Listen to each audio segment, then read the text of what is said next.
Podcast, starring Dave Schilling, Chris Corciani, Geert Hamink, Joey Devine, Michael Doliak, Curtis Borchardt, Keon Dooling, Sean Keane, LaRon Prophet, Patreons, Zach Zolkowski, thank you, Zach, Ryan Darling, thank you, Ryan, musical guest, O-Town, and now the temporary host of Roundball Rock, Joey Devine. Hi, it's me, Joey Devine, your temporary host of the Roundball Rock podcast, which is, interestingly enough, the podcast you're listening to right now. I'm here, as always, with my best friend, my co-host, Sean Keane. Sean, how are you? I'm good. I'm doing great. Feeling good. Excited about this hot division. Yeah, we're, of course, previewing the Southeast Division. But before we get to that, as always, we have some business to do at the top. First off, tweet at us. There's nothing we love more than hearing from you, our listeners / readers. So, which boy is that joke confusing for people who just started listening. So contact us. Email us at roundrockpod@gmail.com. Tweet at us at roundrockpod. Call us on the phone at the number embedded in the episode description. And if you want to do more, look, everybody likes to do a little bit more, you know what I mean? Mm-hmm. Give us 5-star reviews on iTunes because, according to every other podcast I've ever listened to, it helps. And we are nothing if not followers, right, Sean? Yeah, we like to just, we follow the trends, we follow the trending topics. Well, we do what you say, basically. Mm-hmm. So 5-star reviews on iTunes, because, again, according to other podcasts, it helps. And if you want to help the show even more, you can do so at patreon.com/roundrockpod. We've got a bunch of great tiers. I'm not going to go over them right now, but just know you get an extra episode a week if you pledge over $5. So that's fucking sick. Yeah, and speaking of our Patreons, I wanted to shout out Zanny Almonte, who managed to find some screenshots from the Joker trademarks Fish with the Joker's Face episode of Batman the Animated Series. So thank you, Zanny Almonte and Trilly Mopena. We did talk about that on the Patreon episode this week. In fact, you know what? A little hint for you non-Patreon patrons to maybe get you to kick it up a notch. This week we went through which team in the NBA is which iteration of the Joker. Mm-hmm. And maybe if you're Joaquin Phoenix, just Joker. Mm-hmm. Yeah, it was pretty twisted. Oh, so twisted. Joey, I apologize for what you're about to get in the mail soon. I just got really deep into character. Gross. All right. Today we're previewing the Southeast Division. Mm-hmm. Sean, you've been going through every week. Not every week. With every division, you wrote a thing. Do you want to talk about that right now? Yeah, so as we all know, the island from Lost, the magical island, had 6 candidates to replace Jacob as protector of the island, or hot Christ figure, or whatever was going on. There's 6 divisions in the NBA. It's not a coincidence. There are no coincidences. And, of the candidates, the Miami Heat, the Southeast Division is Saeed Jara, played by Naveen Andrews. Like the Miami Heat, Saeed likes taking his shirt off, more for Heat purposes than elaborate body shaming. Much like the Orlando Magic's owners, the DeVos family, Saeed has been a trained international mercenary who killed people all over the world, just like Blackwater, again funded by the owners of the Orlando Magic, also including charter school enthusiast Betsy DeVos, the Secretary of Education. Boo! Like the Washington Wizards, he came back to life like a wizard. He was dead. They resuscitated him in the temple. Like the Charlotte Hornets, he stings all the enemies of Benjamin Linus by murdering them for kind of unexplained reasons, much like Michael Jordan's reasons for moving things around are kind of undefined. And like the Atlanta Hawks, Saeed tried to embrace a youth movement when he tried to romance Shannon, Boone's sister, before she was murdered by Ana Lucia, played by Michelle Rodriguez. So, Southeast Division, Saeed Jarrah. You know what I haven't thought about in a really long time? What's that? Saeed going, Shannon, over and over and over again. God, that fucking show. All right, as listeners to the show might know, I've also been doing my own thing with the division. Coincidentally enough, there are 6 divisions in the NBA, and I've been doing it every week. There are 6 members of the band Linkin Park. Yes. And of course, the Southeast Division is DJ Mr. Han. Everybody knows it. It's so obvious. Yeah. Tune in to see who's Chester Bennington. I have a guess, and I don't like it. Which, according to Wikipedia, by the way, was lead vocals and occasional rhythm guitar. All right. R.I.P. Chezzy B. Let's start with the Miami Heat. Mm-hmm. Last year, they went 39-43, good for 10th in the East. They were 26th in offense, 6th in defense, 23rd in pace, and their expected record was 40-42. They said goodbye to Ryan Anderson. Did not remember he was on the team, I'm going to be very honest. They said goodbye to, of course... Remember when he took that big discount so he could go to the Heat? Yeah. Oh, that sucker. Well, he took the discount to go to the Suns. Oh, right. Jesus Christ. Oh, yeah, he got traded in the Tyler Johnson deal, I believe. Yeah. They said goodbye, of course, to Hassan Whiteside. Weirdly, though, they did say hello to Hassan Whiteside's $200,000 M16 machine gun, which I'm sure he left somewhere in Miami. They also said goodbye to Josh Richardson. Do not call him Jay Rich. There's already been a Jay Rich. I don't want to hear it anymore. And, of course, they said goodbye to old man Dwayne Wade. And we've been saying goodbye to him ever since. Forever. Always saying goodbye to Dwayne fucking Wade.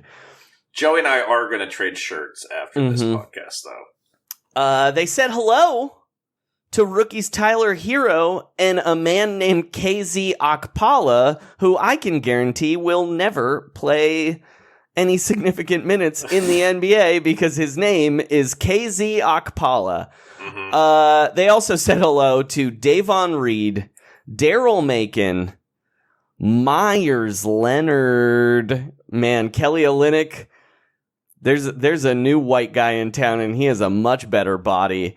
And, of course, they said hello to being at the practice facility 7 hours early for no reason because they signed Jimmy Butler.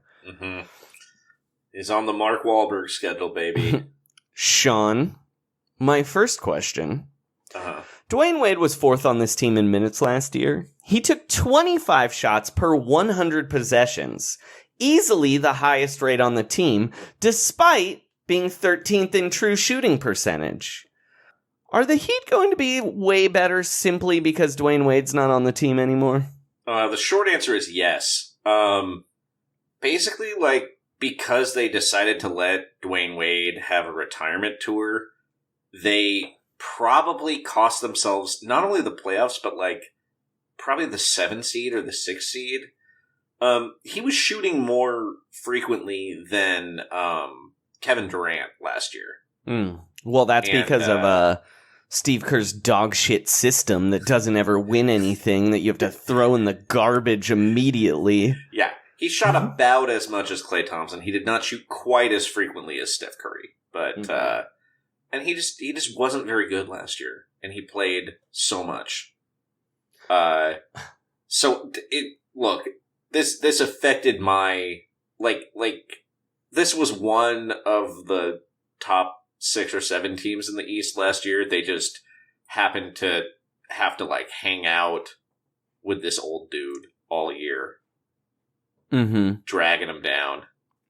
It's like if you were in a long race across the country or something, but you had to let your 85-year-old grandpa drive a third of the time. You wouldn't win that race. He'd be going really slow. Here's my counter to that. Yes. Who else was supposed to be shooting on the Heat? Like anyone else on the team. I just mean it's a lot of average dudes. Above average dudes, but But Dwayne Wade was shooting at the rate that he was like Michael Jordan. Look, I understand. I'm just saying, But he was terrible. Yes. At some point during the season, when he was terrible for 4 months, he should have maybe backed off. No way, he's Dwayne Wade, baby. A little bit. Yeah, Mini Mamba. I'm just saying, don't play a 37-year-old broken down man 26 minutes a game. Hey, he was in shape. He was coming off the bench too. Yeah, almost anyone would have been a better choice than that on the team. Dion Waiters only played 44 games, but he should have been shooting. Oh yeah, that's who should have been shooting as much. Yeah. All right, your next question, man. Yeah. Kelly Olynyk and Myers Leonard are the backup centers. Yes. Which one of these guys is more likely to miss time with a terrible sunburn? I think it's Myers because I think because Olynyk's been in Miami a little longer, and he just looks more like a hippie. So I think he probably is into natural sunscreen and stuff. Whereas Myers, I feel would go out in the sun, and someone would be like, "Dude, you should really put on SPF 50." And Myers would be like, "I've been overcoming the haters my whole life. You do not tell me what to do. I never wore sunscreen in Portland, and I was fine." And then he also just seems more likely to be shirtless, whereas I feel like Kelly Olynyk is more likely to go out in South Beach in a long sleeve tee. I agree with you that Myers Leonard is more likely to be shirtless. And that is actually my argument. First off, Myers Leonard prays every night that his sunburns won't become skin cancer, and God is good to him, so that's going to happen. But also, Myers Leonard's just way more tan than Kelly Olynyk. Kelly Olynyk's Canadian. Mm-hmm. I don't think Kelly Olynyk has the ability to tan, where I believe Myers Leonard does. Granted, I think it's more of the spray-on or tanning bed variety. Right. But still, I feel like he's less likely to get sunburned simply because of that. Whereas Kelly Olynyk looks like he would catch fire if you put him in the sun. Yeah, no, it's a toss-up. I just think Kelly Olynyk probably has had a lifetime of caution, whereas I just think Myers is more reckless, I guess. All right, Sean. Let's talk about Jimmy Butler. Yeah. He's already making people show up at 3:30 in the morning.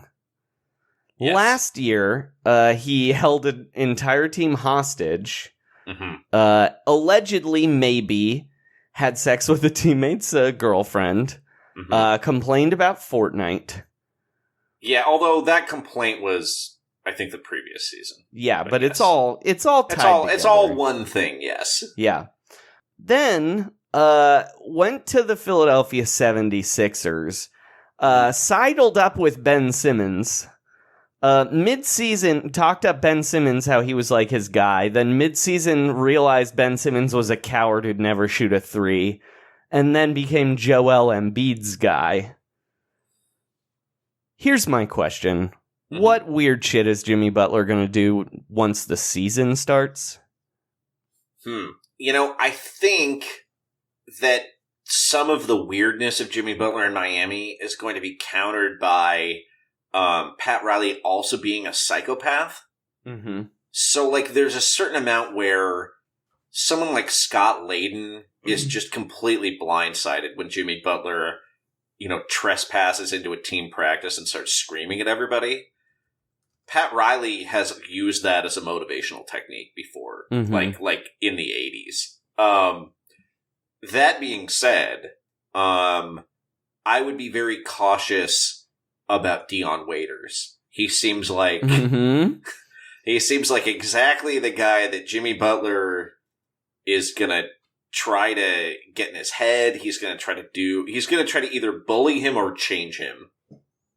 And Dion Waiters could kind of go either way, because I think he is very confident, but Jimmy Butler might get him to, what do you call the Jimmy Butler mentality? It's not Mamba mentality.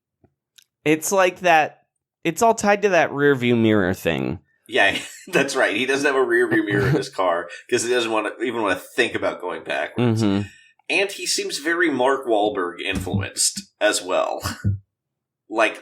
Jimmy Butler probably also thinks he could have stopped 9/11. He has Wahlberger mentality for sure. He definitely thinks he could have stopped 9/11. Mm-hmm. So I think someone like Myers Leonard is going to get hyped up by that. But I'm a little worried about Justice Winslow too. A guy who works very hard and tries, and Jimmy Butler's going to be like, yeah, you got to put it up, Justice. And Justice is like, I really should probably only shoot 8 or 9 times a game. I'm not very accurate. I'm mostly here for my playmaking and my defense. And Jimmy's going to be like, put it up, baby. Here's what I think is going to happen. I think Jimmy Butler's motivation, along with Mark Wahlberg, is going to cause Myers Leonard to get too swole. Do you think he can get more swole? Yes. Oh, you put him on those Wahlberg steroids, baby? Yeah. Oh, that's true. He's gonna look like a fucking Russian doll. Yeah. With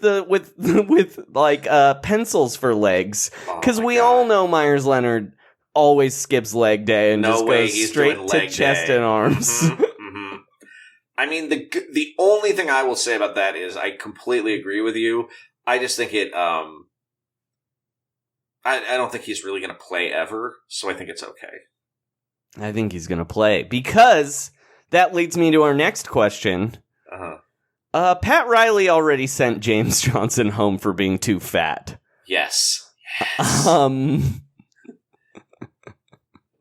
Is that a weird counterfactual to what's happening with the rest of the team taking performative Instagrams, showing up at 2:30 in the morning for an 11 a.m. practice? Well, I don't know. I was looking into this today. Kelly Olynyk has surprisingly low body fat, I would say. Mm-hmm. He was the guy I thought might be a little bit of a slacker, too.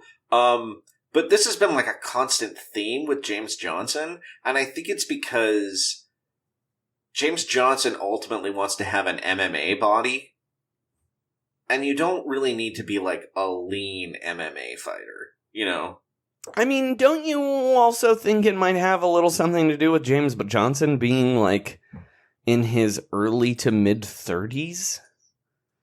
Yeah, I'm just saying he's he was the poster child for a guy who thought he was in shape, and then Pat Riley was like, look at you, you fat fuck. Mm-hmm. Here's what I think's going to happen with Jimmy Butler, by the way, actually going back to that question. Okay. I think Jimmy Butler's going to pull some shit, and then Udonis Haslem is literally going to physically beat him up. That would be tight. And we'll never hear about it because Pat Riley will bury it. Yeah. And he'll also love it. Pat Riley's probably he's probably betting on it. Well, don't you kind of think that maybe that's the reason Jimmy Butler's waking up so early to work out, is that he's trying to avoid getting a code red while he's asleep?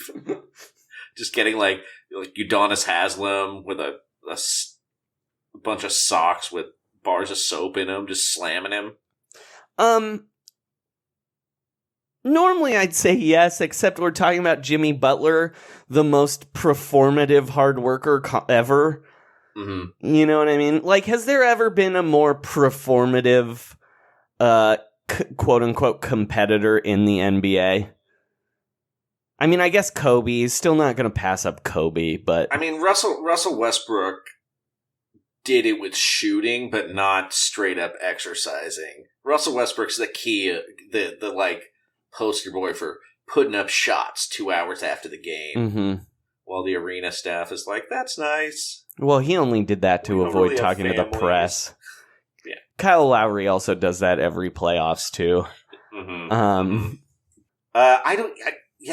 This is like a good question for a Katie Heindel, too, who is like really on top of it with the Instagram. She has the Jimmy Butler wavelength for sure. Mm-hmm. Yeah, she might be America's greatest Jimmy Butler authority outside the Wahlberg family. All right, Sean, over under 43.5. I think over. I weirdly, like, looking at this team, I thought they had lost more guys because there were so many trade rumors. Well, they were supposed to have traded Goran Dragic, but remember the Dallas Mavericks were like, no thank you, we'd prefer to overpay Delon Wright. Yeah. Just a tragic offseason for the Mavericks, who, like, traded Harrison Barnes to get a max contract, and then we're like, Seth Curry and Boban are fine. I mean, Boban's more than fine, so... Yeah. Anytime you get Boban, it's a win, let's be honest. Yeah, it's tight. It's probably they were dreaming a little bigger. Over, for sure. Yeah. Okay, here's a question, Sean. Yeah. What's the worst thing Hassan Whiteside's leaving in Miami? Ooh, because, I mean, there's like... I'm sure that assault rifle's fine. Some kid found it, and he's taking good care of it.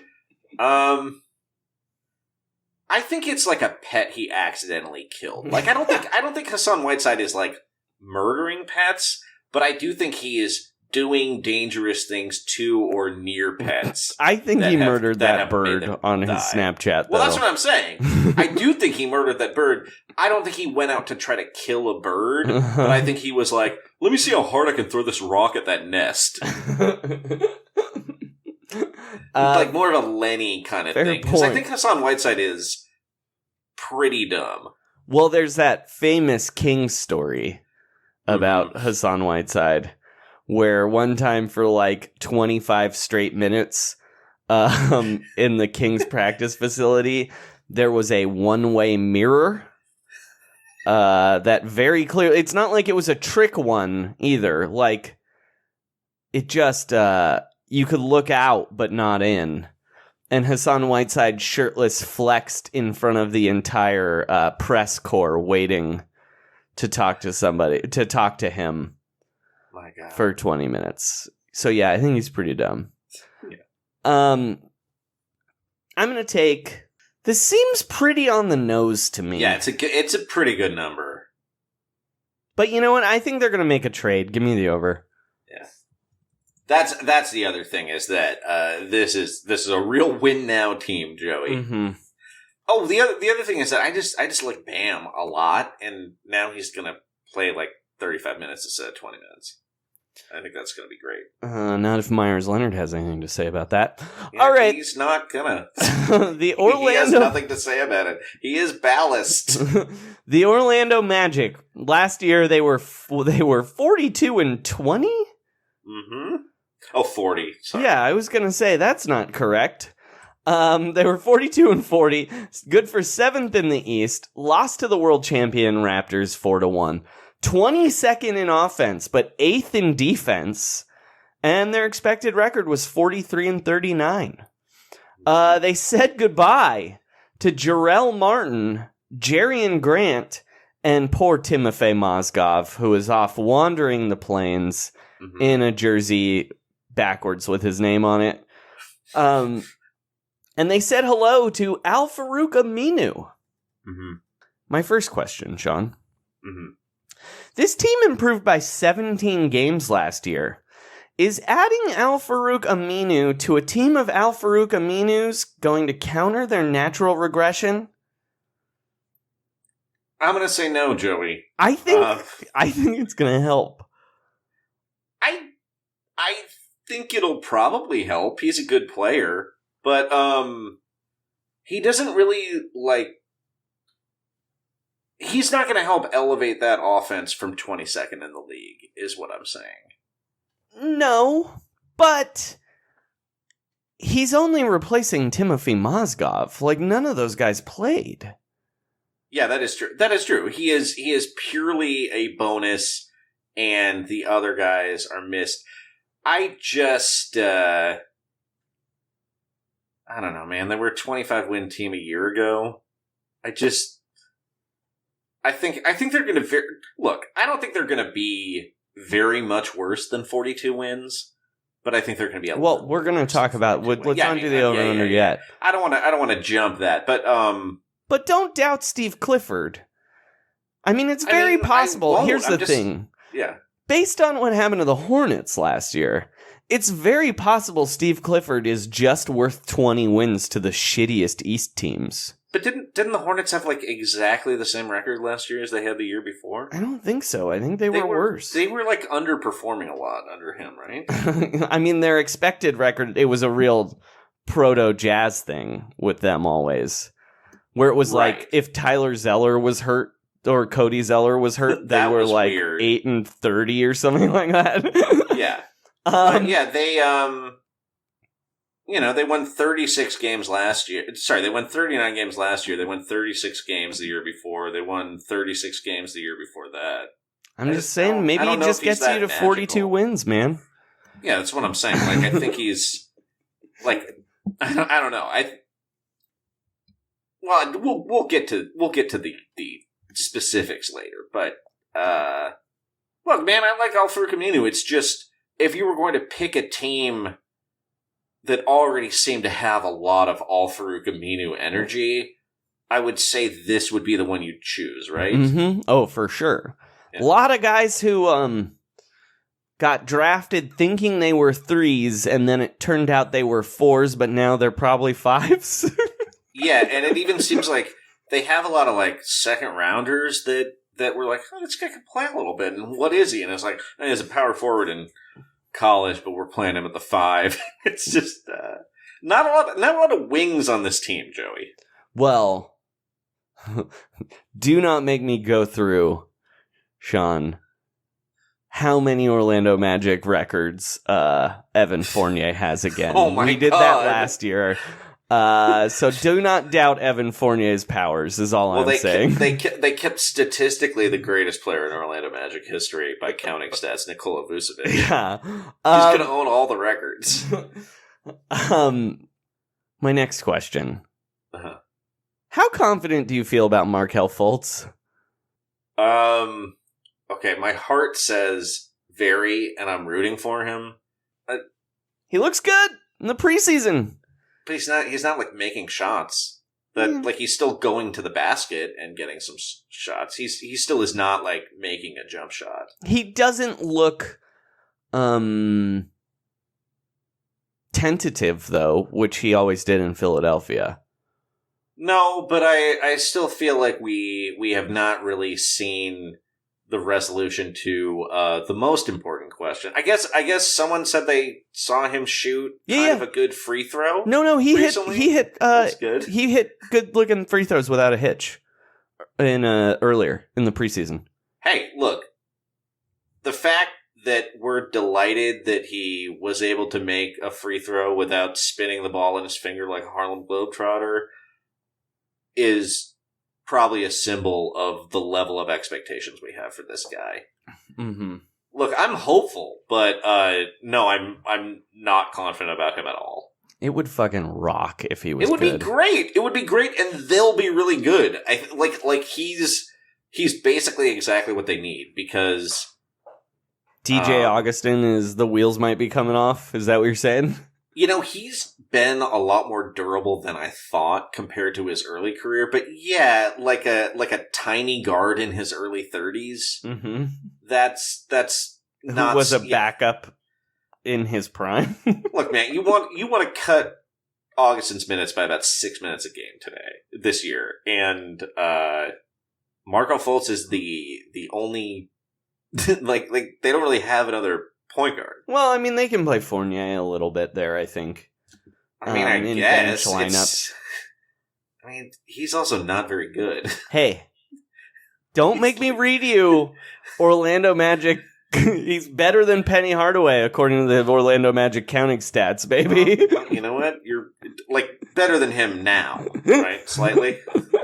Their backup point guard right now officially is Michael Carter-Williams. Oh God, he's not a point guard. He's a 4, right? Just like the rest of their team. Look, they're all 4s. Terrence Ross is a 4. Bomba's a 4. Terrence Ross Ken Burge is a 4. Wes Iwundu, he's a 4. Mm-hmm.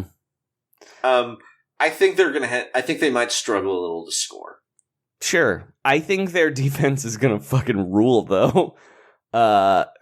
Because now you can switch out Vucevic for Aminu offense for defense and literally have the Nate Duncan wet dream of just 5 switchable centers. You know what I mean? Who can stay in front of guards. No, it's great to do down the stretch, trailing by 11. You will be able to make those offense-defense substitutions. All right, and then finally... Sean, has any player on the Magic gone to see Jonathan Isaac preach yet? I'm going to say no. He sounds unpleasant, Joey. He seems incredibly unpleasant. His politics are upsetting. Mm-hmm. The way he tweets, he was tweeting about the guilt of the Central Park 5 while watching When They See Us. Wait, how he's on Trump's side? Yes. Is that what you're saying? Yes. No, he's a MAGA dude. Yeah. So I think he's straight speaking in tongues evangelical, I think. Yeah, I feel like that's not going to help his career longevity, Joey. I don't know. I think he's really good at basketball, though. At least at defense.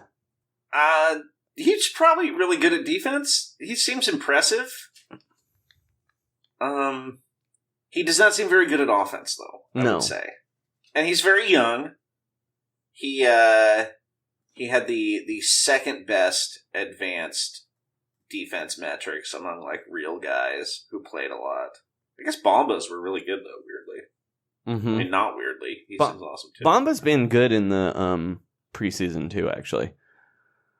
Yeah, and I think they're definitely trying to look. If you're gonna have someone mentor Jonathan Isaac, Al-Farouq Aminu is a pretty good choice, and a guy who's been in Portland and because of that understands the rights of a human being.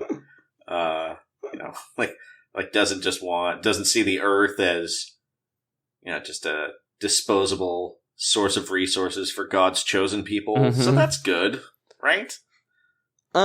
Speaking... Oh, actually, I don't want to do that yet. Okay. Sean, over under 41.5 for the Orlando Magic. God, this one... I mean, that's the perfect number. Because I really think they are going to backslide a little bit, but also, I think Aaron Gordon is going to have a very good year. He's 24...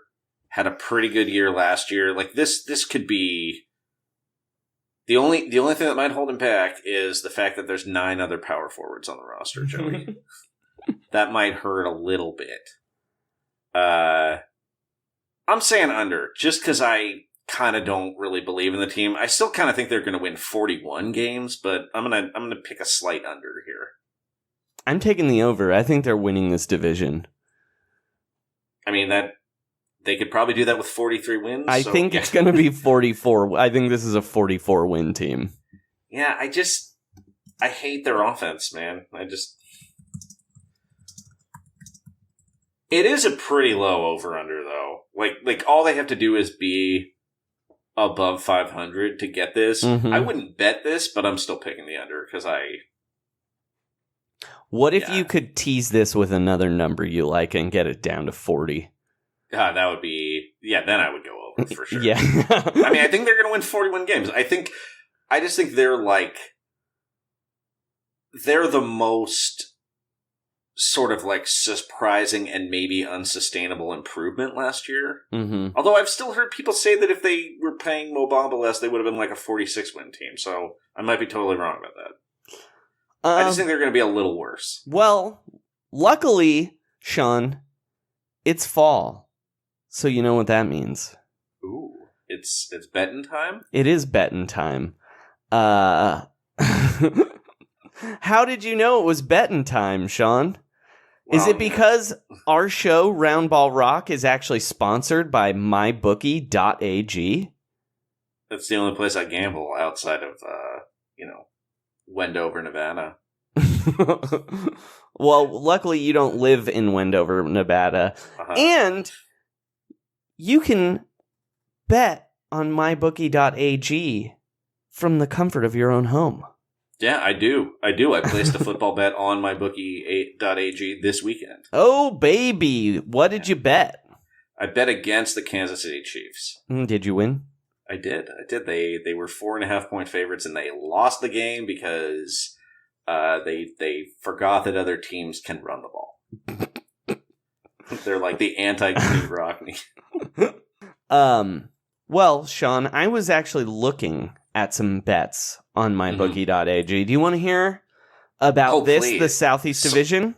So I know you can bet on the name of the next pope, but yeah, give me some Southeast Division. Give me a Southeast Division. Your Southeast Division, the Charlotte Hornets are plus 15,000. Okay. Oh, wow.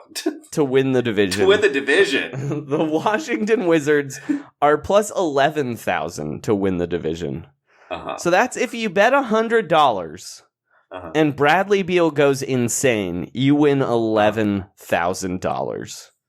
Look, if you're going to make a long shot bet about any division in the NBA, bet on the Southeast Division. These are some fragile teams. The Atlanta Hawks plus 530. That's tasty, Joey. Mm-hmm. I mean, you want to talk tasty? I just called that this team was going to win the division. Plus 160, the Orlando Magic. That's pretty good. That's for a team that had the best record in the division last year. Mm-hmm. And finally, the Miami Heat, your favorites, are minus 130. But all of those are tempting, Joey. I know, right? I guess I would bet on the Miami Heat. But I would maybe, well... You going to bet the Hawks? I would bet on the Hawks. I just like the odds. I like the odds. And the thing is, when you bet at mybookie.ag, you win. That's what I hear. Mm-hmm. You bet, you win, you play. But we're not even at that part yet where we read their... because, look, I like those bets just fine. I love basketball. You might learn a little bit about basketball listening to this podcast, but you know what bets I like betting on more? This is a bet I love. Are you ready? I'm ready. This is who will be the next Green Lantern, Sean. You know who your favorite is? You know who please. Your favorite, Tom Cruise at plus 130. I'm going to say, don't think it's going to be him. That seems like a departure for Tom Cruise. Common, plus 200. I wouldn't have even... two people that weren't on my radar. Keep going. Bradley Cooper, plus 300. It still seems too... Like he's got other stuff to do. Here's a real weird one. Are you ready? Yeah. Joel McHale. Whoa. Plus 455. See, that's who I want. That's who I think could be the Green Lantern. I want McHale, man. He's got a national championship ring from college. Idris Elba? Plus 500. It seems like he's got some franchises already that he's dealing with. Sean, this next guy, I don't even know who he is. Uh-huh. Alex O'Loughlin? Plus 800. Okay, so... Is that I don't know who that is the at kid all. that Lori Loughlin went to prison sending to college? I think that's right. I think it's right. He's a water polo player. I do not know who he is. He's on Hawaii 5-0. Mm-hmm. Okay, great. So he's Scott he's a Kahn's good son? bet. Looks like on one of these pictures, he's holding a lantern. No, he's not. He's not really. The field, Sean, plus 250. I'm betting the field based on this. I'm going to say this right now. I'm putting $200 on McHale.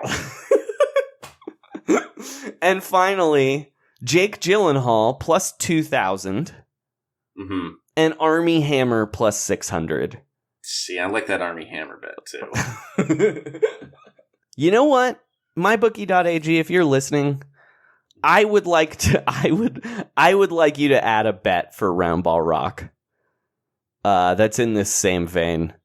Mm-hmm. Please add, will they ever release the Snyder Cut? Oh, yes or no? Yes. That's a great one.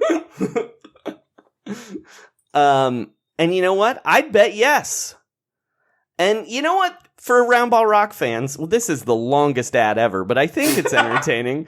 They're really getting their money's worth here. If you're a Round Ball Rock fan, MyBookie, they're going to double your first deposit if you use promo code ROUNDROCK to activate the offer. That's promo code ROUNDROCK, and they'll double your cash, baby.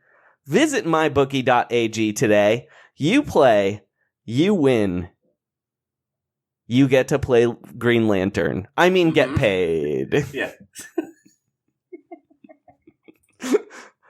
Someone's getting paid, and his name is Joel McHale.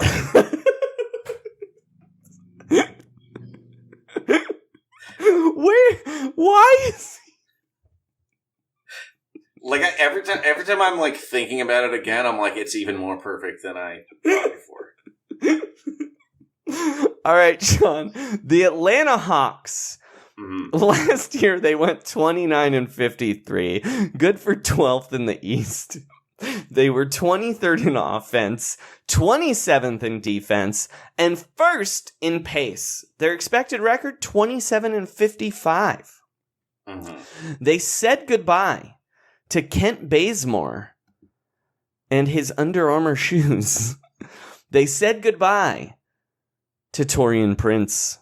They said goodbye to every salary cap man's favorite player, Dwayne Dedman. They said goodbye to Justin Anderson. They said goodbye to Omari Spellman, Jalen Adams, and of course, they left Miles Plumlee at Burning Man. And they also said goodbye to Deontay Davis, which thankfully that means Vince Carter can reconvert whatever weird, creepy room he has in his house.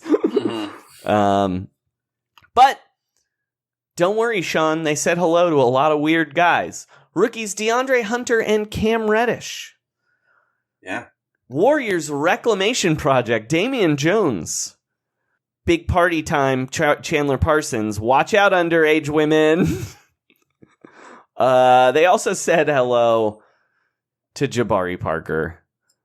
They said hello to Alan Crabb, and they said hello to Evan Turner. Here's my question, Sean. A lot of people think this team is going to be good this year. Can a team actually get better if they had Jabari Parker and Chandler Parsons, though? I don't really think so. I mean, I expected this team to improve, and then they seem like they spent the summer actively trying not to improve. Also, I think with their rookies, neither one is going to be good this year. I'm not like ruling out them ever being good or anything, but it's going to be a little rough, especially on a team that's already kind of full of rookies. Are you worried Chandler Parsons is going to poison Kevin Huerter?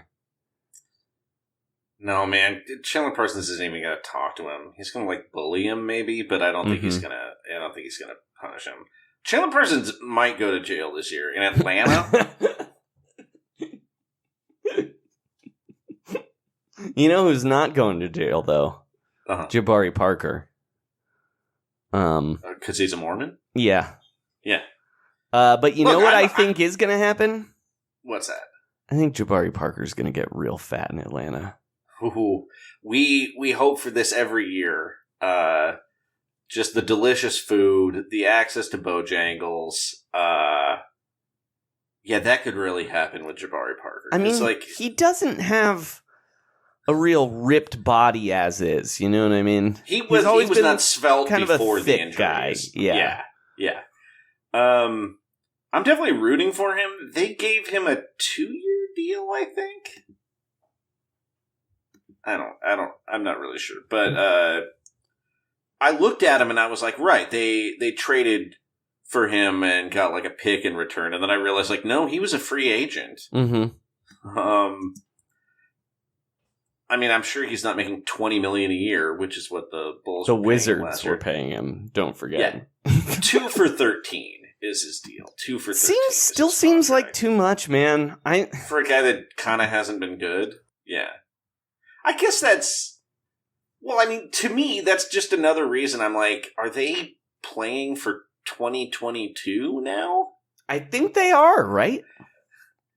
It just seems like maybe sometimes when you see these like very philosophical commitments to rebuilding, it almost seems like there's a tendency to ignore what you actually have, right? And like the opportunity of, like, here's a question: Taurean Prince is better than Jabari Parker, right?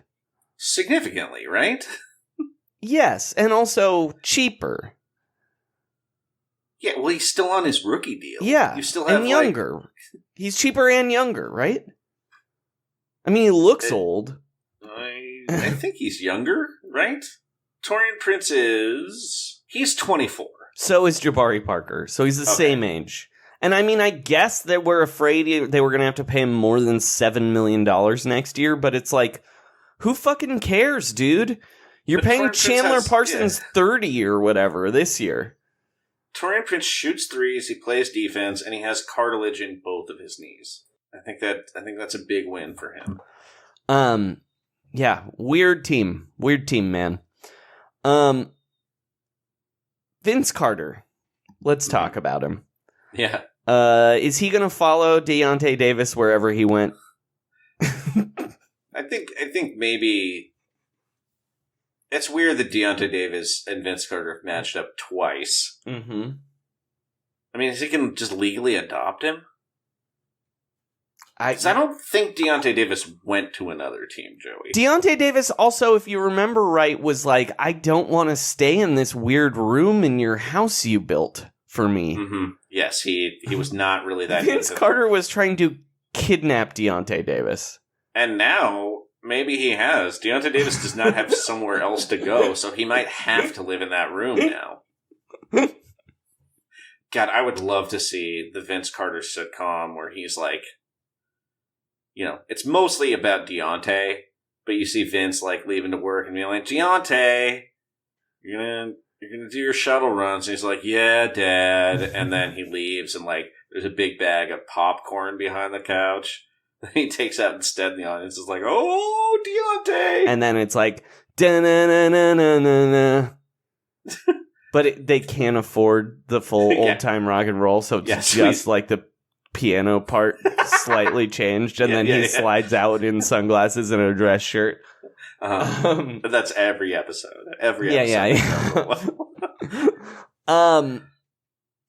Here's my next question, Sean. Is Neil O'Shea going to cry while watching Alan Crabb and Evan Turner play together?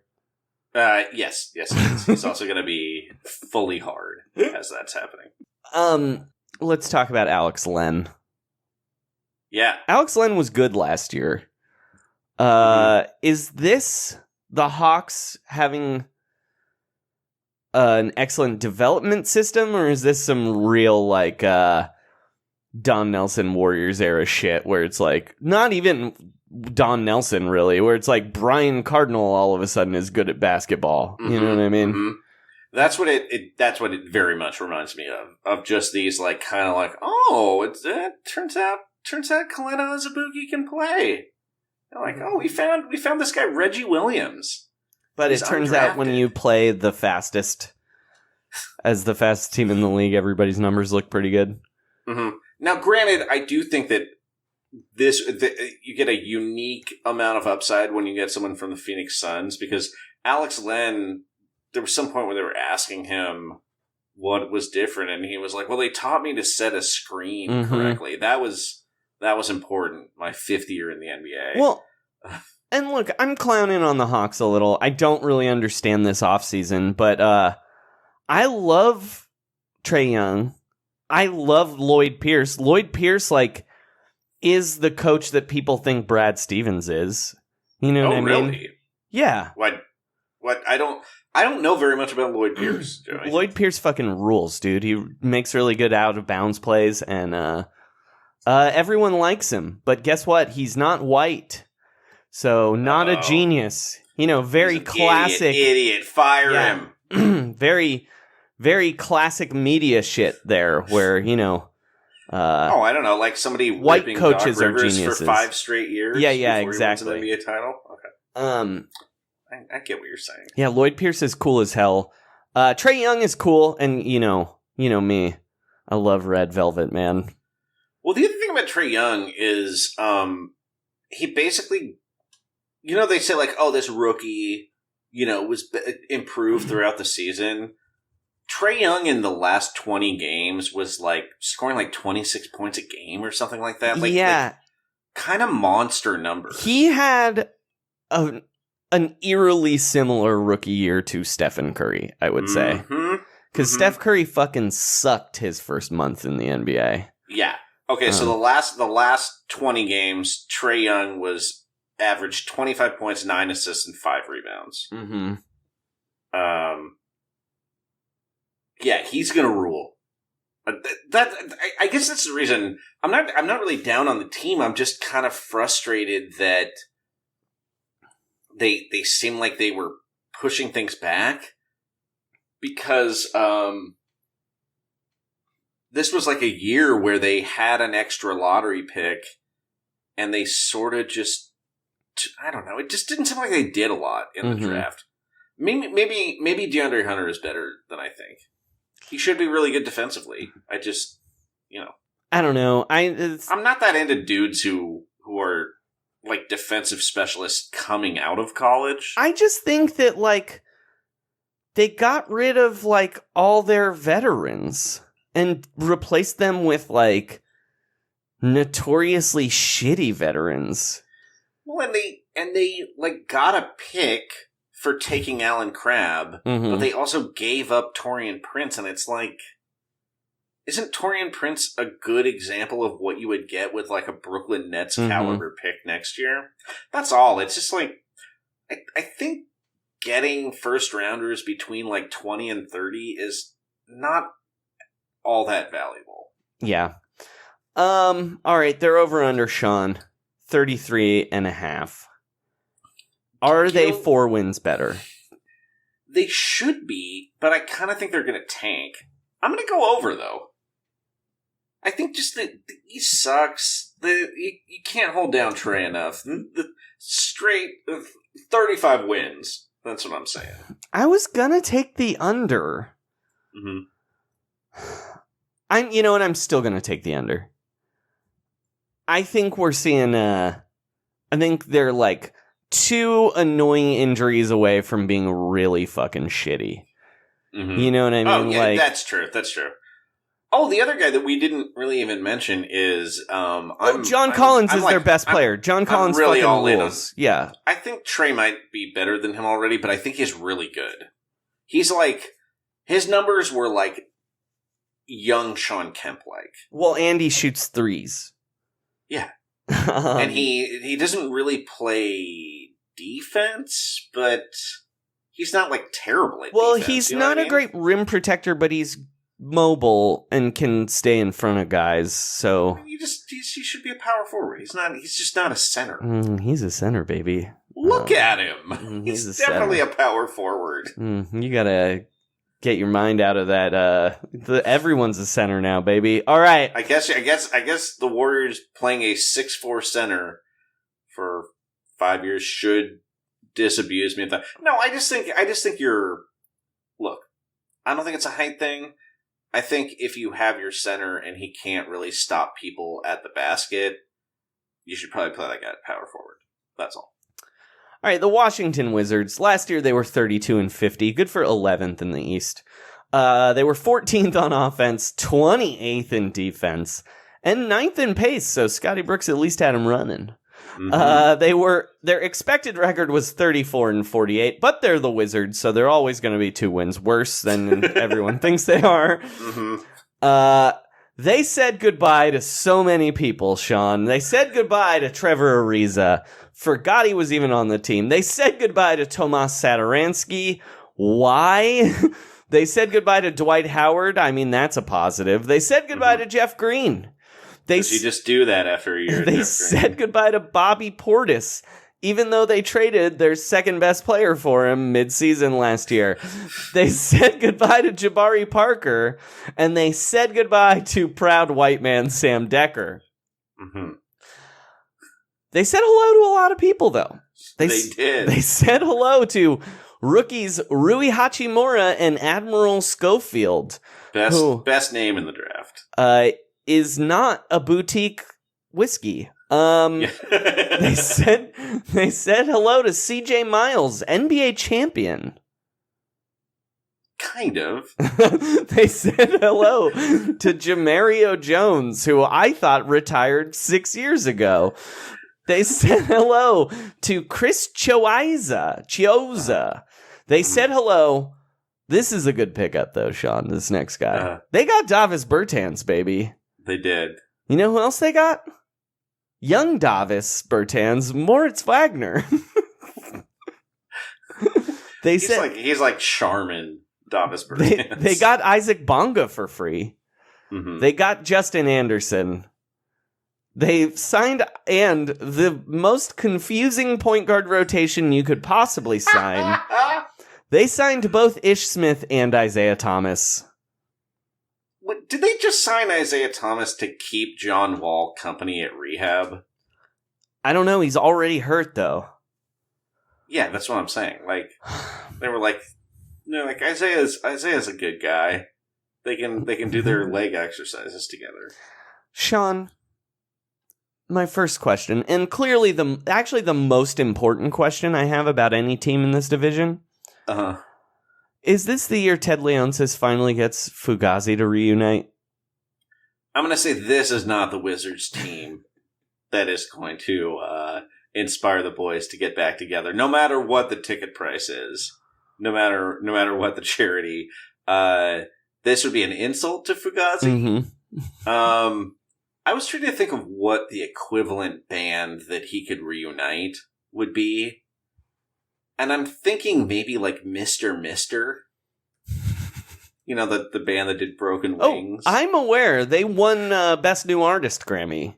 Mm-hmm. Famously. That was the first album somebody bought for me, is Welcome to the Real World by Mr. Mister. Yeah, that was about the quality I could think of. Mm-hmm. Like pretty forgettable, but a lot of guys were like, oh, him. Mm-hmm. I'm looking at a list of famous bands from Washington, D.C. right now. Oh, right. It should be a D.C. band. Sorry, I forgot about that. I think, a lot of these bands are too good. I'm going to be honest. Like, the Dismemberment Plan, way too good for this. You know what I mean? Mm-hmm. Right. I think this team is like, he should try and reunite Shy. You know, the 1990s soul quartet who sang If I Ever Fall in Love. Oh, yeah. Okay, that seems fair. Right? It was either that or Michelle Indigicello. But I think she's too busy touring with good. Ringo's the Ringo Starr All-Star Band, right? Mm-hmm. Mm-hmm. Hot Tuna, also too good. I don't even like Hot Tuna. No, but still too good for these guys. All right. Maybe like a John Philip Sousa cover band. Maybe that would be. Sean, is there a lottery pick you like less than Rui Hachimura? I don't think there is, Joey. We saw him play so many times. We really saw him a lot at Summer League, and it was pretty unimpressive. He is... look, I know I said everyone's a center a couple of seconds ago. Yes. But he is too small to be a center, but he's really small in person. Right? Yes.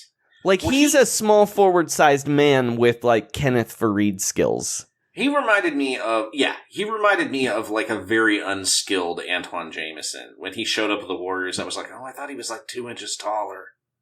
Mm-hmm. In the lottery, is there anyone I like less? Possibly Cameron Johnson, but Cameron Johnson has, like, a distinct skill. Mm-hmm. Which is being injured. Well, yes, and 3-pointers. Look, I think it's really cool that they have a Japanese player. Yeah, that part rules. Look, I like his personality a lot. I like that he's Japanese. That's fucking cool. I worry. It's just not a good sign. Yeah, it's not a good sign that a 21-year-old at Summer League is only scoring off of, like, offensive rebounds. Mm-hmm. All right, my final question for this team, because we got to move on. Yeah. Both the Wizards and Bradley Beal say they want to lock him up with a supermax, which he's eligible for if he makes the All-NBA. So my question, Sean, where are the Wizards going to trade him? Mean question. Look, it seems like the Celtics make a lot of sense, but I also don't really believe that Danny Ainge is going to give away any of his precious trade chips. So the team I would like to see this happen with is that the Denver Nuggets get it done. Mm-hmm. It just seems like a great fit, and they have stuff to trade. I like that. You know what other team I would like? What if you're the New Orleans Pelicans? You maybe just want to pawn off this Brandon Ingram shit, right? You want to flip Brandon Ingram. Trade all the stuff you got from the Lakers. No, they got to keep Lonzo because Lonzo and Zion are perfect together. But I didn't love the shot I was seeing from Lonzo Ball this week. He and Zion have looked amazing together. No, he's cool. But yeah, Ingram and Hart, whatever. JJ Redick's 1-year deal. You can figure the money out, you know. Yeah, they have a lot of future picks. A bunch of those Laker picks. And then you run a 3-guard closing lineup that's Lonzo, Drew, and Bradley Beal. Rule, dude. Yeah. All right, Sean. Over under 26.5. Jared, you know who else is in that closing lineup, right? Who? Zion. Yeah, well, I know. I just was talking about one more. It's each one more. Get out of here.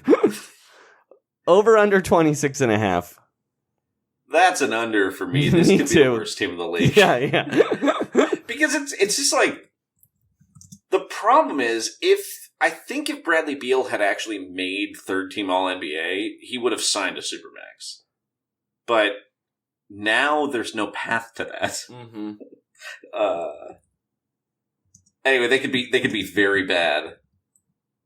That like even if they're not tanking, this could be a terrible, terrible team. Mm-hmm. Do you know who they're starting? It's terrible. Why don't you? Okay, just read it to the listeners. Let me just give you their starting lineup right now. Ish Smith, Bradley Beal, CJ Miles, Rui Hachimura, Thomas Bryant. Thomas Bryant was actually pretty good for them last year. He was pretty good for them last year, but he's their second best starter. CJ Miles is hurt, and then their backups are Isaiah Thomas, Jordan McRae, Troy Brown Jr., Davis Bertans. Just start him. And Ian Mahinmi. It's a rough team. Why would they let... The question we need to ask that we haven't asked, Sean, is why did they let Thomas Satoransky go? He didn't really get that much money from the Bulls, right? No. 3 years... No, hold on. He got... Let me just see. It was a sign-in trade. Mm-hmm. Yeah, so 3 for 30. Yeah. $10 million a year. I mean... the only thing I can think of is that he wanted out, but I didn't hear that. I mean, the thing we're forgetting, though, is how much money John Wall makes. Right, but it doesn't matter that you have your starting point guard making $10 million a year. Like, he's not old. No, but... Sadurinsky's like... They're saving money. 28? Like, Ish Smith isn't making $10 million a year. You know what I mean? They're saving money this year. It's just... But it's just weird. Like... All right, your final team... The Charlotte Hornets. Last year they went 39-43, good for 9th in the East. 12th in offense, 22nd in defense, 21st in pace. Their expected record was 38-44, so basketball gods finally made up for all those years. They were 10 wins off their expected record. Yeah. Because Cody Zeller had a hangnail that knocked him out for 3 weeks. They said goodbye to Shelvin Mack, Frank Kaminsky, Tony Parker, so weird he was on this team, Jeremy Lamb, and rich man's Shelvin Mack, Kemba Walker. They said hello to Cody Martin and PJ Washington. Mm-hmm. And to the new worst contract in the NBA, Terry Rozier. He's not gonna be good. So my first question for you, Sean, is, shouldn't Michael Jordan have just given Kemba Walker the slightly less than max 5 for 190 that he wanted? Yeah, he should have. Here's my other question. Shouldn't Michael Jordan have just traded Kemba Walker 2 years ago? When Mitch Kupchak was all ready to trade him, and then remember, Michael Jordan said he wouldn't let him unless they got an all-star back in return. Right, it was like a week before the trade deadline, and that was the new, just like he didn't understand how trades worked. You know, that normal all-star for all-star trade. I guess that did happen this year with Westbrook and Paul, but usually that's not the circumstance. Oh man, Daryl Morey would have traded Chris Paul for Kemba Walker in a heartbeat, I think. Straight up. Mm-hmm. Shouldn't they have also done that? It's weird to just let him go, right? It seems like they had a lot of other options, especially for a guy who wanted to stay. Yeah. And instead they decided to give him an insulting... Their offer was like four for 160 or something. Yeah. It was like $50 million off. Yeah, it was like I think it was like $3 million a year more than he got from the Celtics or something like that. Yeah, it's terrible. Is there anything you really need to say about this team? No, except that looking at their starters, I like them better than the Wizards. All right, say the starters. Tell the listeners the starters. Okay, well, they do have... Okay, I'm going to leave out the shooting guard until last. Terry Rozier, Nick Batum, who is weirdly injured. Who would have seen that coming? Miles Bridges, Cody Zeller, and their starting shooting guard, I think the worst starter in the NBA, Dwayne Bacon. Here's a weird thing. I really like young players on this team for the first time in a very long time, in both PJ Washington and Miles Bridges. But also they feel like the same guy, kind of.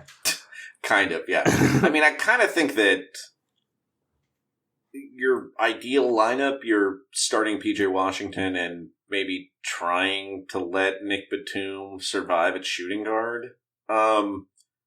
Also, I think Malik Monk is going to end up being good at age 26 on a real He's team. The starter, right? They're not going to start Dwayne Bacon. It's going to be Malik they're Monk. They're going to start Dwayne Bacon. Unchain Malik Monk. Why not? All right, Sean. Over under 23.5. What do you think? You know, I'm going to go under. I still think, I'm going under. This is the worst team in the league. This team might win 8 games. They could be really bad. Terry Rozier, people don't understand how bad he is, I don't think. he is a perfectly fine backup point guard. But no, he's not good. And they're going to be playing him like 35 minutes a game. Oh, at least. Maybe more. You just got to earn that money, baby. All right, listeners, that's been our takes on the division. But as you know by now, we don't really know anything about basketball. Luckily, we do know two guys who do. Here's another edition of Slamm'd Up with Brett Slamson and Randy LeDoux. This is Slamm'd Up with Brett Sampson and Randy LeDoux. Analytics, friendship, efficiency, and promo codes. These guys are fucking dorks. Hello and welcome once again to an episode of the Slamm'd Up podcast, the only analytics podcast that is nested inside another podcast, the somewhat frivolous and non-analytical, little emotional, little non-serious Roundball Rock podcast. I am your host, Brett Slamson. With me, as often, is Randy LeDoux. Randy, how are you doing? Oh, I'm doing great, Brett. How are you? I'm doing all right. I'm just definitely financially solvent and feeling good about previewing the Southeast Division. Are you sure? Normally, when you say you're financially solvent, it means you're lying. Oh, well, of course I'm not saying anything that's, legally dangerous at all. Absolutely. My broker and my lawyer assured me that is a fair statement to make. Randy, what have you been up to? Oh, not a whole lot. Just, as most people know, I have a background in politics. Mm-hmm. And I've just been working for Kamala Harris. Oh, you have been. You're moving on to another in the field. She told me if I didn't work for her, she'd have me arrested and thrown in solitary confinement. Oh no! For truancy. Truancy. I'm an adult man. Mm-hmm. You're very small, but you've done a lot of school. I'm a childless adult man. I don't understand how I could go to prison for truancy, but as you know, I also have a legal background, and I looked it up, and it turns out she can totally do that. Yeah, well, she is the top cop, and the top cop gets a lot of leeway. She also broke into my apartment and tried to shoot at me. Whoa! That's it's definitely police behavior, but probably she just had a reasonable belief that it was her own apartment. I believe it's probably the case. Well, that's let's get into. Mm-hmm. Yeah, well, I believe her. You gotta trust a woman in blue, as they say. Well, before we start previewing the Southeast Division, we need to talk about one of our sponsors. Now, Randy, as podcasters in 2012, we are legally required to have a sponsor who fills a box with a bunch of random stuff every month and sends it out to listeners. It's the law. But also, we are some hungry men who enjoy a protein-rich diet. Randy, I'm currently doing paleo keto, which is where you only eat protein, coconut oil, and prehistoric ferns. So that is why I am so excited about Balut Crate, the only monthly subscription service for Filipino developing bird embryos. Here's how it works. Every month, a special freeze-dried, pressurized box arrives at your house full of fertilized eggs packed in warm sand that can give them 14 to 21 days to develop. They mix it up. A crate might have mallards, spotted whistling ducks, or my last one had an African pygmy goose. You eat them right out of the shell, add your packet of lime juice and sea salt, and enjoy. As you know, Randy, I am a high-powered individual who works 15 hours a day. Basically, anytime I'm not working, sleeping, making love, or editing movies from recent action movies to put Donald Trump's face on them, I am eating Balut. Because not only are they high in protein, it is the youngest possible chicken you can eat, or duck. So much potential and team stomach control. It's the closest you can get to literally eating a conditional 2028 second-round pick. Randy, I don't know about you, but I like the longer incubations where you can recognize the hatchling and get that real satisfying crunch that comes from chomping the bones of an animal not yet born.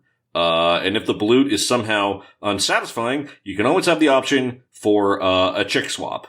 Now you can get a complimentary sample balut mini crate if you visit the site and use promo code HARDCAPPED at the apron. We talk about that constantly. Talk about that all the time. Balut crate. Eat those immature baby ducks. That's their slogan. Randy, we're going to get started with the team playing at South Beach, the Miami Heat.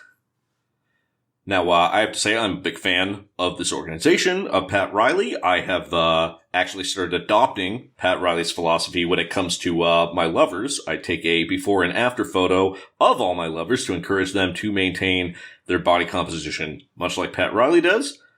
And I'm very excited for the matchup of Pat Riley and Jimmy Butler. He's taking his, famous coxmanship to South Beach and ideally all the way to Cuba. With the death of Castro, this island is looking for a new strongman. I think Jimmy Butler could be the one to do it. Randy, what do you think of the Heat? Well, as we all know, Eric Spoelstra is an incredible coach. I like their team, but I don't love their team. None of their contracts are good. Everyone is overpaid. But to be fair, with the exception, of course, of their centers, they have too many tall people. Not switchy enough. Between Olynyk, Bam, and Myers Leonard, I'm sorry there's so much dust in this room. I've been snorting whey protein instead of eating. Ooh. And it's a little dusty in here. Do you get a high from that, Randy? No, but I do get a... Oh, well, that is good. Eating is boring. Well, I think they're going to end up, Bam Adebayo is an incredibly switchy player. He can guard positions 1 through 6, actually, because even when he's on the bench, he's surveilling the other team's bench through binoculars. So I like that. I would be starting him at point guard, actually. Bump Goran Dragic up to the 5. Get a little mismatch in transition. We love a mismatch here on the podcast. Some have said that, Randy LeDoux and Brett Slamson are a mismatch, but, someone should make a joke about that. I'll guard you no matter what position you're playing, old man. Thank you, Randy. Thank you. I appreciate that. What I meant to say, though, is I obviously think the answer is playing Justice Winslow at point guard, at both center and point guard at the same time. Yeah, that's switchy. That's the ultimate in switchiness is playing 4 on 5. You always get a mismatch. Yeah, to play Sintgerd. Of course, the position I invented. No. I understand. Body of a center, head of a guard. Exactly. It's Justice Winslow. I love it. I do think James Johnson is a doughy piece of shit who needs to go home forever. Whoa. Well, I like it when you get aggressive like that, and I agree, and I would even go so far as to say if he doesn't make weight, you just start taking off toes until he reaches that number. Moving on to the Orlando Magic, it's, sometimes I have to recuse myself from these discussions, but Eric Prince and I have had a falling out recently, so I can be completely objective about this team. My main point is they're going to miss Troy Calpain. Their overwhelming leader in offensive box score plus minus, the most important stat in basketball. Yes, he only played 16 minutes, but as we all know, rate stats are reliable because people are essentially robots programmed by their DNA. Randy, what do you think of this team? Oh, I love this team. It's just wingspan. And as we all know, actual basketball skills do not matter, but what does matter is a combination of age, contract, and length from fingertip to fingertip. And this team has it all. NBA champions. I love it. This team makes me feel better about the length of my own arms, which again have been described alternately as spider-like and an abomination unto the Lord. Weirdly, Christopher Hitchens said that about you. It's during a televised debate too. That was odd. Well, here's where we're going to move on to our next sponsor. Our next sponsor, Robin Lopez Hood.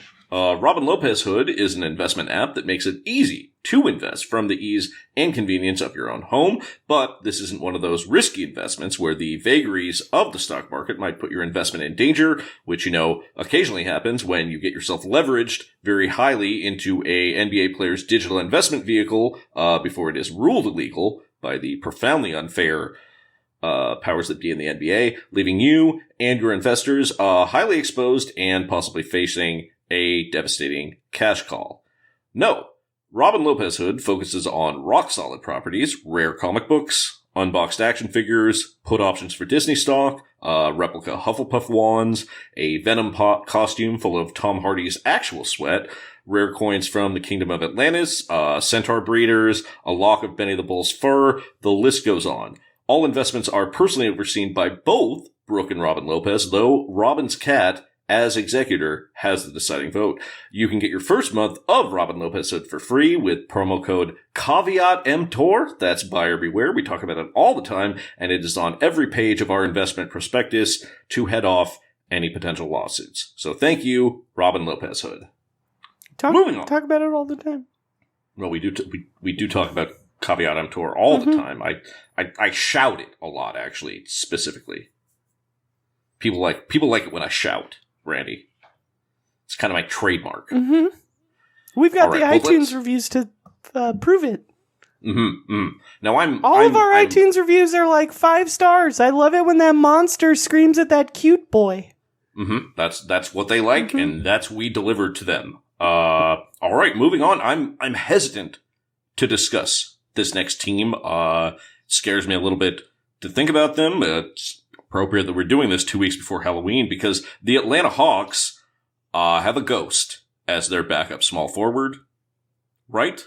He might be a zombie. He might be a zombie. He could be a ghoul, but he's definitely a creepy crawly. Is that correct? Am I right about that? Of course, everyone knows that at 28 you perish from this mortal coil. You leave the corporeal realm if and you're an NBA player. Is somehow still on a basketball team at the age of 42? Now, clearly, he had a blood boy in the past to get him to 35 years old. That's what every wealthy man needs to preserve his youth and not turn into dust. But this is unprecedented. My main question about this team is, what unfinished business does Vince Carter have with us mortals? Is he gonna pick up his worthless degree again? Is that what he's looking for? Looking for someone to make him a graduation cake? Honestly, I don't like the Atlanta Hawks. Next team. Oh, okay. Well, I also want to say they that paid Jabari Parker $7 million.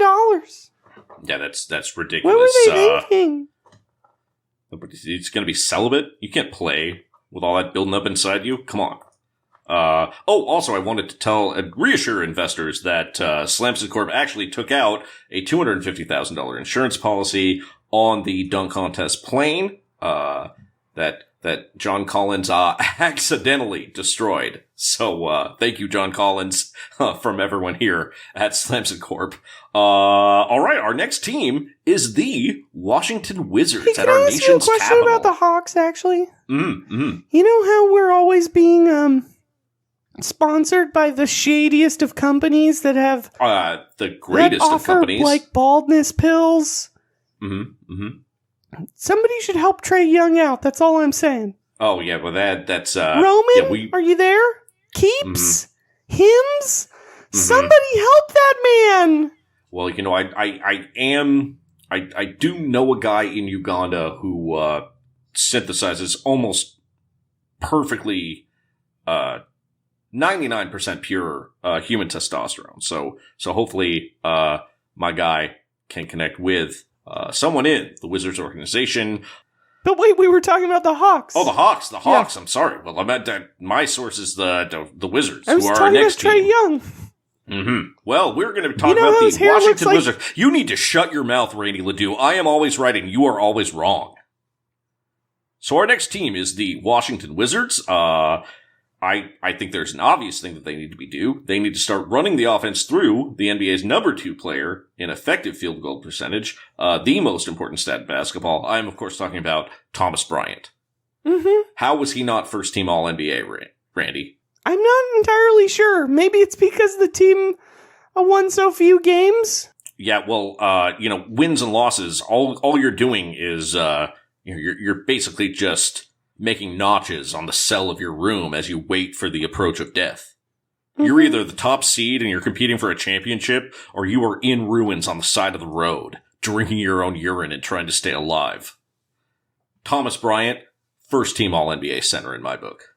Also, I think this year the main priority needs to be to trade Bradley Beal before the rest of the league realizes he is 26 years old and thus knocking on death's door at every waking moment. Now, Randy, what would you do about John Wall? There's someone here. He just burst through the door, and he's demanding to take over this section from me. Who is it? Hey, it's me, Recruit with Trevor. Oh. I don't like what you said to me on Twitter. Do I follow you on Twitter? Not anymore. You've been blocked. Oh. Wait, were you the one who was DMing me about supporting your Patreon? Shut up. Oh, well. Here's all what right. I've got to say about the Wizards. John Wall is the greatest player who's ever played in the NBA, and I should know. Because I fucking scouted him. Oh, you scouted the number 1 pick, John Wall. Well, here, we could have a discussion about what will you do with the underdog. Shut up. I'm gonna block you. I will block you. You try and block me, I'll block you, you freak. How did you get into Randy's house? I have my methods. I don't even understand how you fit inside. It's like a you maze shut up. that a It doesn't matter how it doesn't matter how I fit into this dollhouse. I came in here to tell you, you fucking pink pig, slender boy-looking freak. I came in here to say, I like your alpha style. Follow me on Patreon. You know what? I love what you're putting down there, and if you want to come over and watch film, NBA film, I've got some stuff that is not quasi illegal stuff from Eastern Europe that predates the fall of the Berlin Wall. I think you'd be interested in some of this stuff. The other thing I wanted to say to you is, I got a box of Spanish fly that fell off a truck, if you're interested. Let's talk about this off air, and, give Randy a wet willy before you leave. My fingers are the size of rolls of quarters, even though I'm only 5'7". Oh my god. There's no way they're fitting inside this fucking puny little weirdo's ears. Oh, whoa. Here, I'll tell you what. I just used him as a Q-tip. Ooh, wow, this is very powerful stuff right now. I'm interested to check out your stuff. Are you on 8chan? I don't know what that is. I'm new to this internet thing. As far as I can tell, basically what the internet is groveling at players, starting fights, and then screenshotting apologies in a notes app. Oh, yeah. Oh, and also begging people quite a lot. Begging people to follow Recruit with Trevor at Patreon. Trevor out! Whoa. I gotta say, I'm tingling. I'm tingling right now. Oh my god, what was that? Randy, are you okay? No! Oh, well. I gotta say, there might be a new alpha in town, and I'm pretty excited about it. I guess can you have 2 alpha dogs together? Fighting over a tiny toy? Tearing them apart? Incredible. All before we close out this, move on is that they should murder John Wall. Yeah, I think that's a good idea. I was also thinking that perhaps Flocka the zombie drug so the team can take control of his body during rehab, make him stop improvising on the court. But his zombie energy should be impervious to pain, and they can use him for menial tasks. Before we get to our last team, let's talk about our next sponsor. So our next sponsor is very exciting. Let me just read the ad read. Living in Northeast Ohio and eating a daily diet of casino food and pierogies can really take a toll on your digestive system. Well, there's one man in Cleveland who knows what to do if your system is backed up because he's got a big career as a backup ahead of him. It's Colin Sexton, who's debuting his new clinic, Colin Sexton's 6 Tons of Colonics, this fall. They've pledged to remove 12,000 pounds of digestive waste from Cleveland residents this season and leave local intestines cleaner than the CAP's 2020 cap sheet. Now, Colin Sexton's 6 Tons of Colonics is different from your normal rectal health facility because it is a volume hydrotherapy clinic. They'll take shot after shot at your impacted colon, showing no conscience whatsoever, putting shot after shot of fast water into your butt because Colin Sexton loves pressure. But wear some clothes that you don't care about too much because this place does not care about defense and they will let things fly from anywhere. These colonics help prevent a variety of ailments like hemorrhoids, locker room colon cancer, diarrhea vidova, and IBS, which is, of course, irritable bowel syndrome. Now, you can get your first introductory session with promo code Kevin Love is a concrete block tied to the ankle of Cleveland's payroll. It's easy to remember. We talk about that all the time. Colin Sexton's 6 Tons of Colonics. Cleveland just got shittier. All right. Our final team, Randy. The Charlotte Hornets. Are they even a team? I'll tell you what, they're on the bottom of my League Pass rankings, and by League Pass rankings, I mean streams I'm stealing from Reddit.com using a Game Boy that I've reconfigured to actually work as a computer because my fingers are so tiny. Man, you really have a lot of talent, and I read your League Pass rankings. Normally people do it on a team basis, but you ranked every individual player within that ranking, including the two-way players. And, in fact, the G League affiliates a very thorough work, Randy. Thank you. It's what I do! And the absolute lowest person was, of course, Marvin Williams. It's the worst. He was terrible. Now, I gotta say, this team is gonna lose a little bit of firepower. I think that Cody Zeller is their top remaining player in offensive box score plus minus with a score of 0.2. What I think, looking at this team, they have got to turn the offense over to Willie Hernan Gomez, the team leader in PER. And also, as you said, this is barely a basketball team at all. It's time to just incorporate them as a shell corporation located in the Cayman Islands through Slamson Corp., everyone's favorite investment vehicle.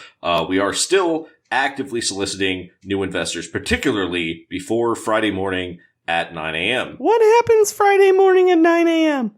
You don't need to know about it. Are you going to lose all my money again? No. We just have a special meeting in the Cayman Islands for bonuses. Okay. It's I think might be getting together to purchase a gift for our tiniest investor.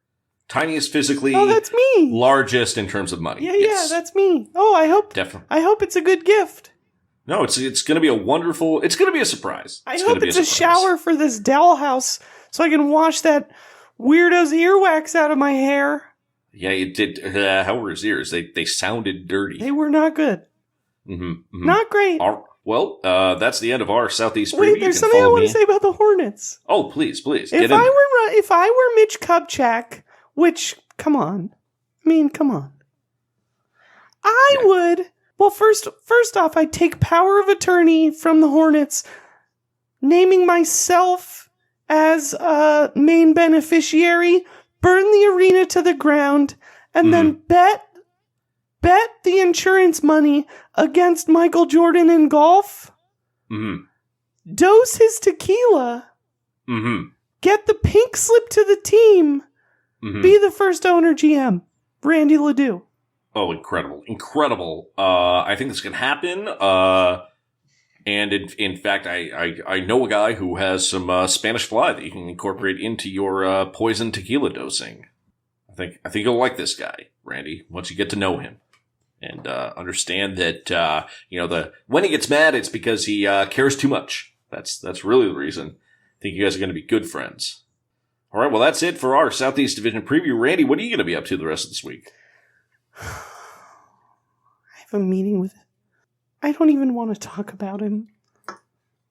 Look, I'm worried about my financial situation based on this Cayman Islands thing.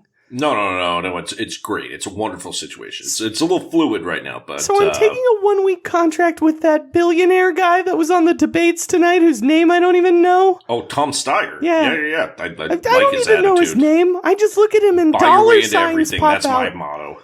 I look at him and I just see dollar signs and my tongue goes all the way to the floor and makes a cash register machine noise. Oh, I've seen that happen. Yeah, that's disturbing. Tom Steyer. Well, that's incredible. I'm going to have him pay me in Dogecoin. Ooh, I like that. That reminds me, you can actually see me doing my special Bitcoin special, live streaming on 8chan. You can also see me on my special Apple Watch only show. And also I will be in the Cayman Islands this weekend if we want to have a listener meetup at an undisclosed location. That's it for Slammed Up. We'll see you next time. Keep slamming. Wow. Wasn't expecting a different voice there. That was strange. Yeah, it was very weird. I think that guy has already blocked me. Yeah, I believe that is the case. He blocked me and then unblocked me. Oh. For it's reasons almost like I don't understand. Wanted to block you another time. Mm-hmm. Yeah.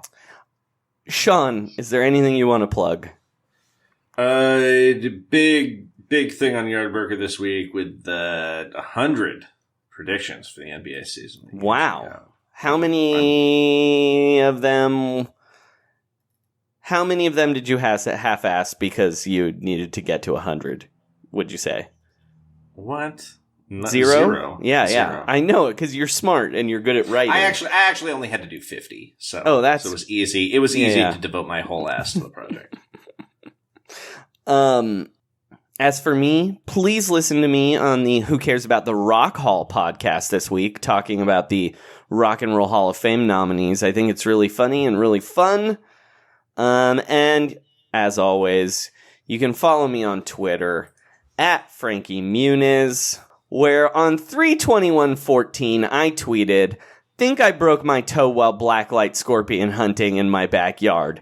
Do not kick a brick wall, even if a scorpion is on it attacking you." I have that one tattooed on my favorite. It's my favorite one. Trust the process. Oh, I also wrote a song. Sorry, which song did you write? Well, this time I wrote a song about Carl Anthony Towns. I teamed up with Harry Chapin for this one. The ghost of Harry Chapin got in on this. And it's called Cats in the Middle. It's kind of emotional. Trust the process. Trust the process. And shut it down.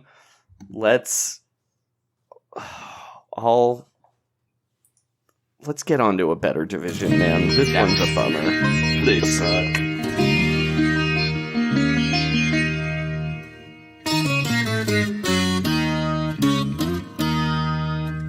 I said I went first in 2015. The prize for us being a horrible team, but there were lobs to catch and threes to drain. The Wolves' potential, it was insane, and he was dunking for I knew it. And as he threw down, he said, "I'm gonna be like KG, man. You know I'm gonna be like KG." And Cats in the Middle on a losing team, never playing games announced by Mike Breen. When you gonna win, son, I don't know when, but I'll be a Celtic by then, man. You know I'll be on a good team then.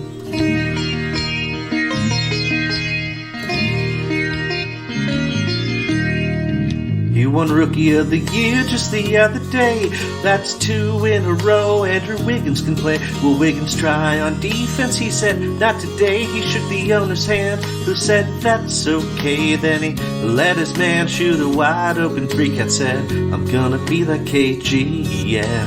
You know I'm gonna be like KG. And Cat's in the middle, he don't guard the rim, but that's no reason to sign Taj Gibson. When you gonna win, son, I don't know when, but I'll average 20 and 10. I'll still be putting numbers up then.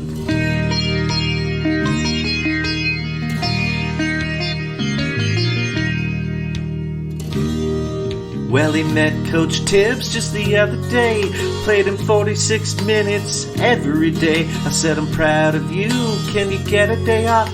He shook his head and he said with a cough, what I gotta do now is run 17 wind sprints. I feel like I'm gonna die like Prince.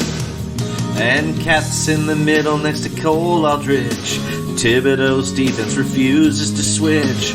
When you gonna win, son? Not in many. I keep getting yelled at by Jimmy. You know I got cucked by Jimmy.